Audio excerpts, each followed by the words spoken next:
মুহাম্মদ সাল্লাল্লাহু আলাইহি ওয়াসাল্লাম বলছে দাড়ি রাখো, এরা কাটে। বলছে টাকনুর উপরে প্যান্ট পরো, এরা নিচে পরে। এখন নায়কেরা দাড়ি রাখে, এরা দাড়ি রাখে। আল্লাহ তাআলা বলছে হালাল খাও, এরা সবসময় হারামের দিকে ঝুঁকে থাকে।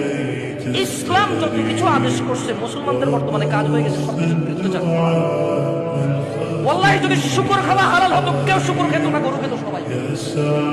যদি মদ খাওয়া হালাল হতো, এই মুসলমানরা মদের প্রতি এত আকৃষ্ট থাকতো না, সবাই পানের প্রতি থাকতো। যদি সুদ আর ঘুষ খাওয়া হালাল হতো, তাহলে আজকের যে মুসলমান আমার চোখের সামনে আছে, আমরা আমার মনে হয় এরা কেউ সুদ আর ঘুষ খেত না। ওয়াল্লাহি যদি নামাজ পড়লে পাপ হতো, তো ফজরে তুমি মসজিদে জায়গা দিতে পারত না।